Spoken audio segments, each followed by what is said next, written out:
ভোটের মাঠের খবর জানাতে দক্ষিণের জনপদ খুলনায় আছেন আমাদের সহকর্মী স্বপ্নিল শাহরিয়ার শিশির। সরাসরি যুক্ত হব তার সাথে। শিশির, আমরা দেখছি যে বিভিন্ন দলের পক্ষ থেকে প্রার্থীও দেওয়ার কাজ শুরু হয়েছে। যারা ভোটার রয়েছেন সাধারণ, তাদের মধ্যে এই ভোট ঘিরে উৎসাহ উদ্দীপনা কেমন দেখছেন?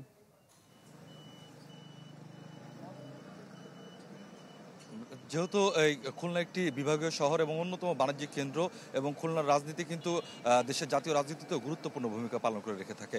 এই খুলনাতে কিন্তু 6টি সংসদীয় আসন রয়েছে। সেই 6টি সংসদীয় আসনের মধ্যে 5টিতে কিন্তু বিএনপি এরই মধ্যে প্রার্থী ঘোষণা করেছে, এবং একটি আসনে এখনও তাদের দলের যে সম্ভাব্য প্রার্থী সেটি কিন্তু নির্ধারিত হয়নি।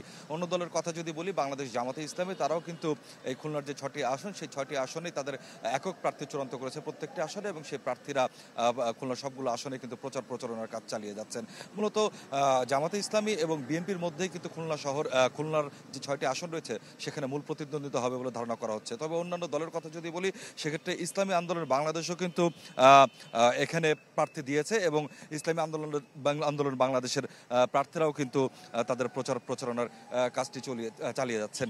তো দক্ষিণাঞ্চলের অন্যান্য জেলার মতো খুলনার নগরের যদি মানুষের মূল সমস্যার কথা বলি, সেক্ষেত্রে দেখা যাচ্ছে যে এই বিভাগটিও কিন্তু, পুরো বিভাগটি এবং এই খুলনা জেলাটি কিন্তু জলবায়ু পরিবর্তনের শিকার।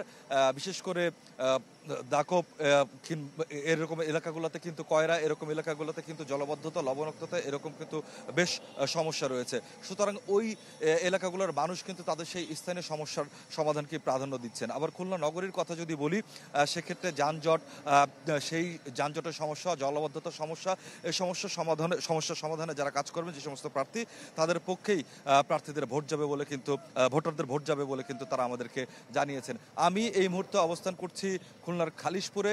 এটি খুলনার অন্যতম একটি শ্রমিক ঘনবসতিপূর্ণ এলাকা ছিল, এবং পূর্বে অনেক কিন্তু পাটকল সহ অন্যান্য কলকারখানা, শিল্প কলকারখানা কিন্তু এখানে ছিলেন।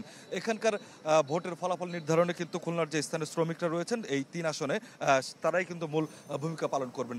এবং এই আসনটিতে আমরা দেখতে পাচ্ছি যে এখানকার যারা প্রার্থীরা রয়েছেন তারাও কিন্তু শ্রমিক বান্ধব বেশ কিছু কর্মসূচি ঘোষণা করেছেন, এবং তারা যদি নির্বাচিত হন তাহলে শ্রমিকদের কল্যাণে কি করবেন সেই কথাগুলো কিন্তু তাদের কাছে বলছেন। তো এরকম প্রত্যেকটি আসনের কিন্তু নিজস্ব স্বাতন্ত্রতা আছে, এবং সেই স্বাতন্ত্র অনুযায়ী কিন্তু প্রার্থীরা ভোট চাইছেন, এবং ভোটাররাও সেই অনুযায়ী তাদের দাবিগুলো রাখছেন। এখন শেষ পর্যন্ত এই ভোটের মাঠে খুলনার যে 6টি আসন, সেই 6টি আসনে কারা বিজয়ের হাসি হাসেন সেই জন্য আসলে নির্বাচন পর্যন্ত অপেক্ষা করতে হবে। জি শিশির, অনেক ধন্যবাদ যুক্ত হবার জন্য।